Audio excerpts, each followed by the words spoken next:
வணக்கம். என்னோட பேர் வந்து ஜெயசுந்தரி. நான் இங்கிலீஷ் கோர்ஸ் வந்து லைவாக பண்ணிகிட்ருக்கேன். இது டே 3. நான் இங்கிலீஷ் கோர்ஸில் முதல்ல சொல்கிறது வந்து சவுண்டு தான். இங்கிலீஷ் சவுண்டு வந்து நமக்கு தெரியாமல் தான் இத்தனை நாளாக ரொம்ப கஷ்டப்பட்டுட்ருக்கோங்க. அந்த சவுண்டு பார்த்திங்கன்னா மொத்தம் எத்தனை இருக்குன்னா 44 சவுண்ட்ஸ் இருக்குது. வவல்ஸ் அண்ட் கான்சனன்ட்ஸ் நம்ம படிப்போம் இல்லையா, 5 வவல்ஸ் இருக்குது, 21 கான்சனன்ட்ஸ் இருக்குது லெட்டர்ஸில். அதே மாதிரி அந்த வவல்ஸ்க்கான சவுண்டு வந்து மொத்தம் 20 சவுண்ட்ஸ் இருக்குது. கான்சனன்ட்ஸ்க்கான சவுண்ட் வந்து மொத்தம் 24 இருக்குது. இதுதான் பார்த்தீங்கன்னா வவல்ஸ்க்கான சவுண்ட்ஸு. இதுதான் அதோட சிம்பிள்ஸு.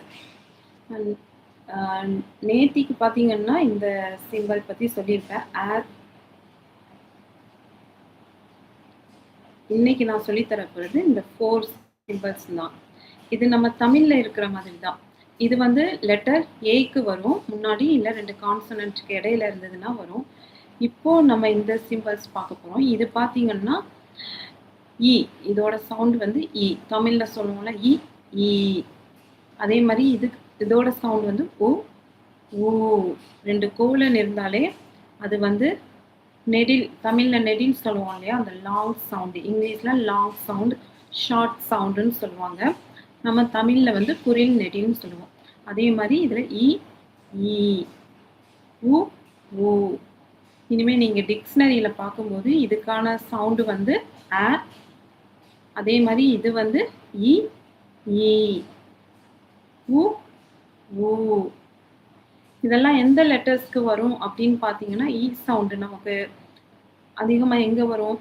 ஐ இருக்கிற இடத்துல. ஒரே ஒரு சிங்கிள் ஐ இருக்குன்னா, 2 கான்சனன்ட்க்கு இடையில இருக்குன்னா இந்த இ சவுண்ட் வரும். சில எக்ஸப்ஷன்ஸ் இருக்கும். அது பெரிய பெரிய வேர்ட்ஸ் எல்லாம் பார்க்கும்போது உங்களுக்கு தெரியும். அதுமாதிரி இ சவுண்ட் எங்கெங்கே வரும்னா, 2 இ இருக்கிறப்போ, இஏ இருக்கிறப்போ, இல்லை இ ஒய் இருக்கிறப்போ வரும். அதே மாதிரி இந்த இ சவுண்ட் வந்து ஒய்க்குமே வரும். ஒய்க்குன்னு நிறைய சவுண்டு வரும், அது பொசிஷனை பொறுத்து. அதே இங்கே இ சவுண்டு வரும், ஐக்கு ஒய்க்கு வரும். இது வந்து எண்டிங்கில் இஒய் இருந்ததுன்னா இந்த இ சவுண்டு வரும். அது வேர்ட்ஸ் எல்லாம் நம்ம பார்க்கும்போது அந்த காம்பினேஷன் உங்களுக்கு புரியும். இந்த ஊ சவுண்டு நம்ம பார்த்துருப்போம். ரெண்டுமே வந்து ஓ, ஓ, ஓ அதுக்கு தான் வரும்.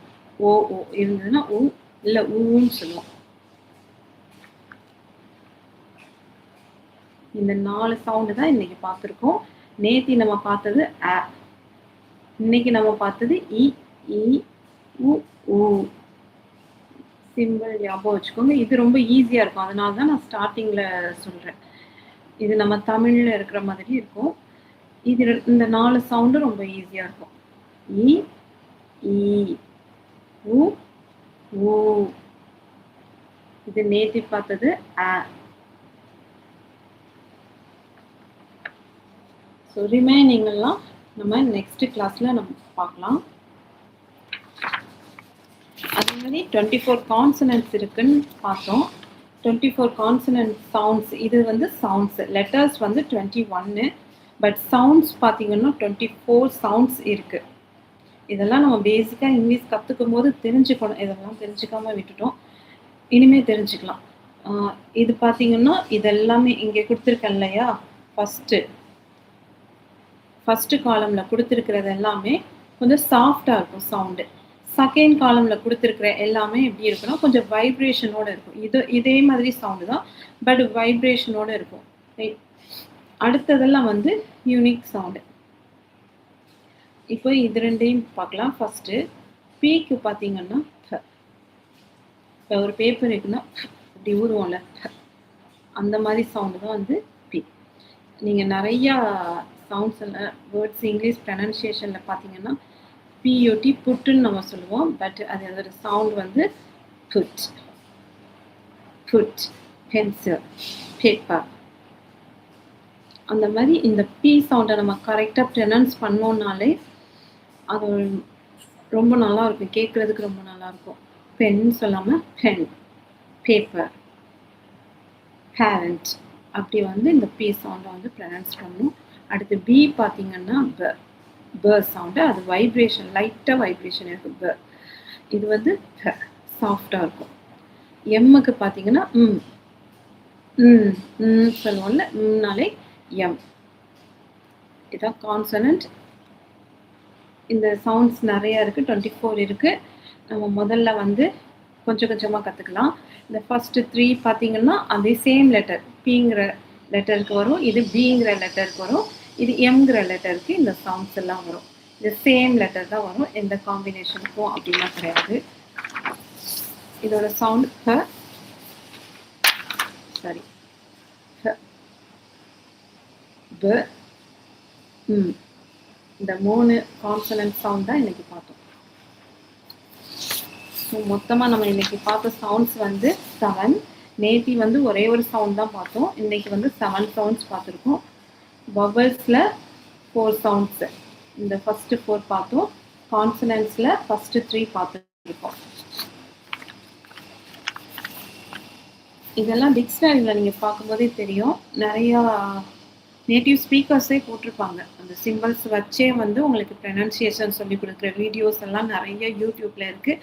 அதெல்லாம் நீங்கள் சர்ச் பண்ணிங்கன்னா கூட அந்த சிம்பிள்ஸ் பார்த்து உங்களால் கரெக்டான ப்ரொனன்சியேஷன் கொடுக்க முடியும். இதை நீங்கள் எப்படி வரும்னா, இந்த சவுண்ட்ஸ் எல்லாம் நீங்கள் ரெகுலராக ப்ராக்டிஸ் பண்ண தான் வரும். அந்த சவுண்ட்ஸ் ஏமா நம்ம சொல்லி பார்க்கணும்.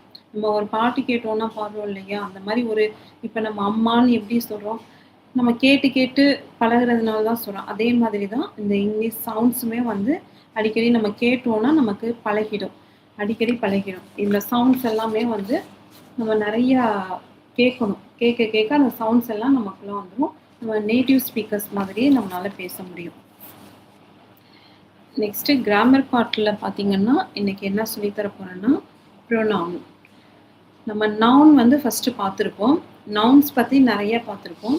நவுன்னாலே நம்ம சிம்பிளாக ஞாபகம் வச்சுக்க வேண்டியது வந்து நேம். அந்த நவுனில் நிறையா டைப் இருக்குது. ஏன் ஃபஸ்ட்டு நம்ம நவுன் பார்க்குறோன்னா, ஒரு சென்டென்ஸ் மேக் பண்ணும்போது அதோட ஃபஸ்ட்டு ஸ்டார்டிங்கே வந்து நவுனாக தான் இருக்கும். அது வந்து சப்ஜெக்ட்டுன்னு சொல்லுவோம். அதே மாதிரி அது பின்னாடியும் வரும் அந்த நவுன். அதை வந்து ஆப்ஜெக்ட், ரிசீவ் பண்ணுற பர்சனாக இருப்பாங்க, இல்லை ஒரு பொருளாக இருக்கும். அதே மாதிரி முன்னாடி வந்துச்சுன்னா அவங்க தான் சப்ஜெக்ட்டு. ஸோ ஒரு நவுன் ஏன் கற்றுக்குறோன்னா, அதுதான் ஒரு சென்டென்ஸோட ஃபஸ்ட்டாக இருக்கும்.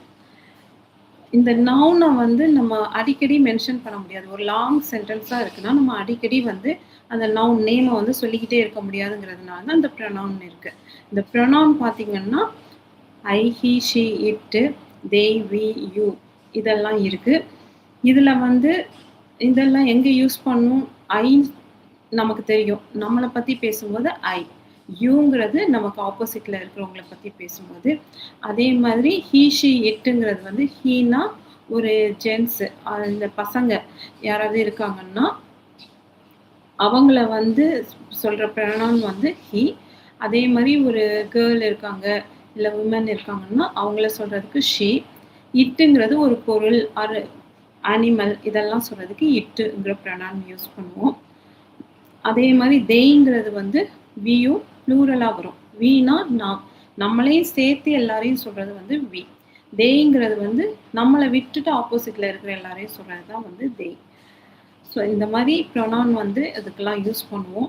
நம்ம சப்ஜெக்ட் எப்படிங்கிறத பொறுத்து நம்ம அந்த ப்ரொனவுன் யூஸ் பண்ணுவோம். ரிப்பீட்டடாக சொல்லாமல், இப்போ Sheela is cooking, she is very well, அந்த மாதிரி ஏதாவது திரும்ப ரிப்பீட்டடாக நம்ம பேசும்போது நம்ம அந்த ப்ரொனவுன் யூஸ் பண்ணுவோம். இதுக்கு தான் நம்ம ப்ரொனவுன் யூஸ் பண்ணுறோம். மெயினாக நவுனும் ப்ரொனவுன் எப்போ வரும்னா ஃப்ரண்ட்டில் வரும்.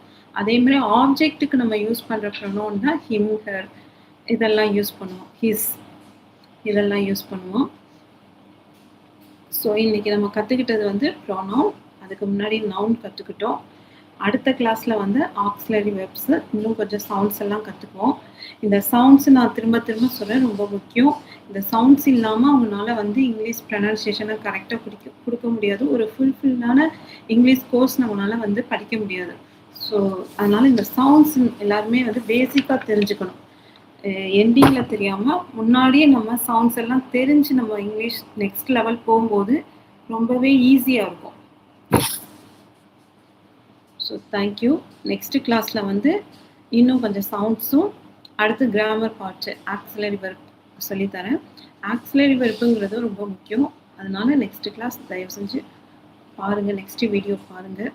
ஏன்னா உங்களுக்கு லைவ்ல பார்க்க முடியலைன்னாலும் என்னோட வீடியோஸ் வந்து என்னோட சேனல்ல இருக்கும். அதை எடுத்து பாருங்கள். தேங்க்யூ.